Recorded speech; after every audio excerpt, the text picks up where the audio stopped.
welcome back. You are here with our Master J, and today we are reviewing GODSLAP Volume 2, the comic book series from Charlie, aka Mr. MoistCr1TiKaL himself. Now, as the title of this video notes, I am a comic newbie, so I don't have as many references as a lot of you out there, but I'm trying to expand my reading and do more of these reviews for a lot of the more indie or non-mainstream comic books that are out there. So let's jump right onto this one. Again, just like Volume 1, the art style of GODSLAP maintains that very beautiful black and white with the touch or splatter of red, as I've referenced in the past.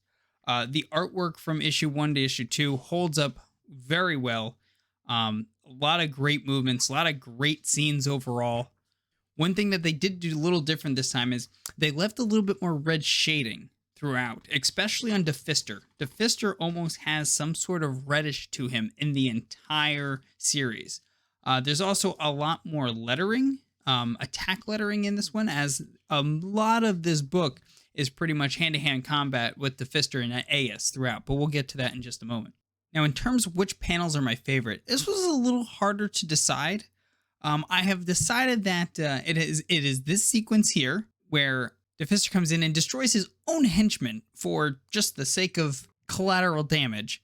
And the idea of somebody flicking guts off of their shoulder to brush your shoulders off just kind of gives you a sense of who this man is. The other panel I really appreciate was the scene between Cyan and Cyril that's kind of in a dream state. I think it just looks very nice. I like how they did the approach, how they did the interactions, how they kind of did the embrace. It just, for some reason, it just resonated with me. Even though it's very simple, it's just the characters, it's a very simple background. But I just enjoyed those panels as well. So again, artwork, very, very happy to see how the artwork came out. Now for plot of this book has the secret reveal, right? It has the big reveal partly through it. So book starts off with where we left off last time, where Cyan is bringing in AS to her father's laboratory to hopefully get healed. They are able to heal him up and reattach his arm or give him a new arm. It's a little unclear exactly what they're able to do, but you do also find out that this is the first time that AS is meeting either one of these two. AS and Cyan seem to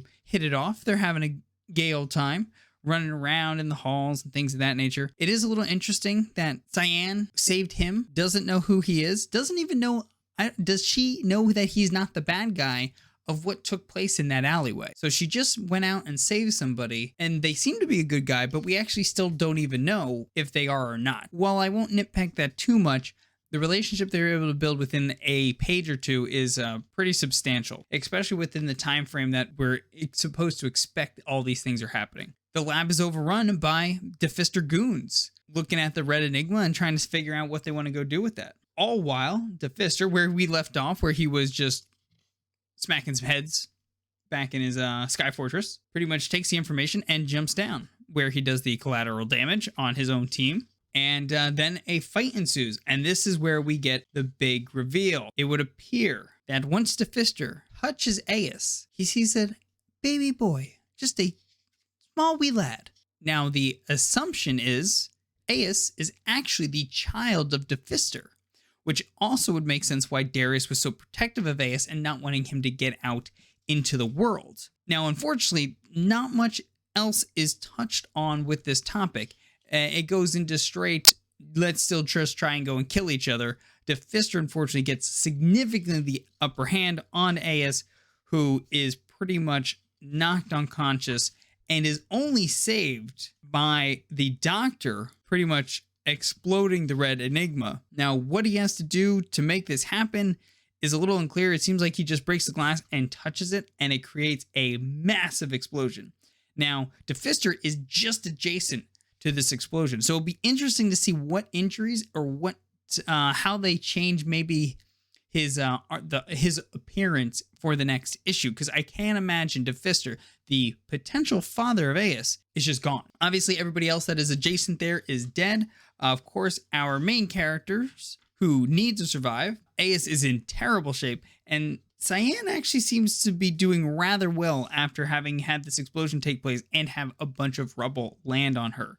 Other than the two of them, there does not seem to be any immediate survivors, and I'm assuming the character that seems to arrive on a motorbike right at the end is also the protector, Darius, who has not done a very good job protecting. So again, the timetable which this happened seems like it happened within about 12 hours, where he gets picked up, information is brought back to Defister, he's repaired, gets to heal for about a little bit, the goons show up, Defister shows up, the explosion happens, and Darius finds him. So the time span of these two books appears to be about 2.5 days. Can we guarantee that? No, not really, but without having actual timestamps. But from how fast the things happen with based on the information that people were immediately getting, that seems to be the case.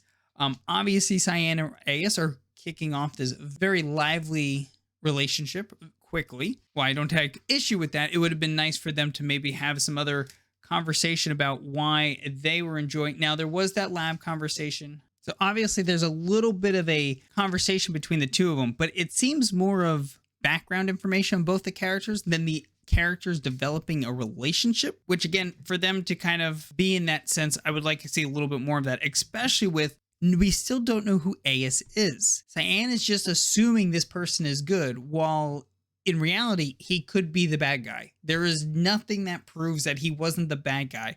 We don't know what she saw of that fight in the alleyway and things of that nature. Also, the one thing that I find interesting is, and we're going to touch on this in a second. So one of my complaints in volume 1 was the exposition on the first 2 pages, kind of the character descriptions that were given on the first page. They seemed significantly important for you to kind of understand the context of the book while being very minimalist on those pages. They did change that, where the first page is a little bit more, hey, maybe you should read this. I still would have liked to see it kind of get worked into maybe the artwork or the story of the book a little bit more directly. But there is a note on Aes where his first foray out into the world of Montpillar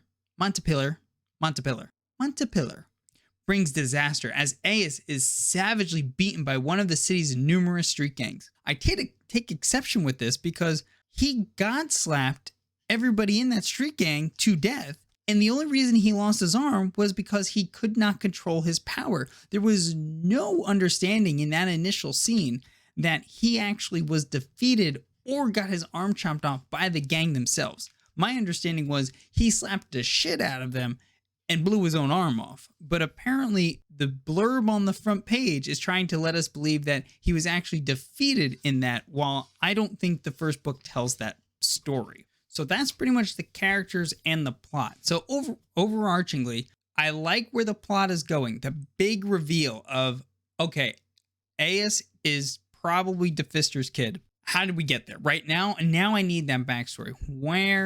How did Aes get away from Defister? Who's his mom? How is this all related? Where did Darius become the protector of this? Is Cyril involved with that? Did he have some background and know who Aes was, even though he didn't give the illusion that he did? How does Cyan actually play into the rest of this? What is the Red Enigma? Why did it just explode? Right? This book continues to raise a bunch of questions without necessarily providing any answers. While that's okay, I would like to start getting some answers to these questions so I can really start to care about what's going on, right? Right now, a lot of it's surface level, but we got the big reveal. We got somehow the things are connecting. Okay, now what's these backstories? How are these things connecting? Why are they connecting? Who are these people? What are their end goals? What is the goal? Is the goal to get rid of Defister? I don't know. That's why I'm wondering. So because this book starts to kind of really grow that intrigue a little bit, I do have this higher rated than the second book. I have this book at a 7 out of 10. Again, artwork's fantastic. The story and the plot are starting to climb. We're starting to get there. Characters are still very surface level and not necessarily developing because there's always so much happening. There are a lot of fight scenes, a lot of action, which is, again, what this book is definitely going for. But it's not it hasn't gotten me to fully invest just yet. I'm hoping issue 3 will get into some of those background details, some of those other things that are going to get me invested in the story, so I will continue to want to read into volumes 4 and beyond. Thank you for coming to check out my review on GODSLAP Volume 2. Let me know what you thought in the comments below. And please like and subscribe on this video. Other than that, have a fantastic rest of your evening, afternoon, or morning, wherever you are in this crazy world. Maintain your sanity. And as always, GG's.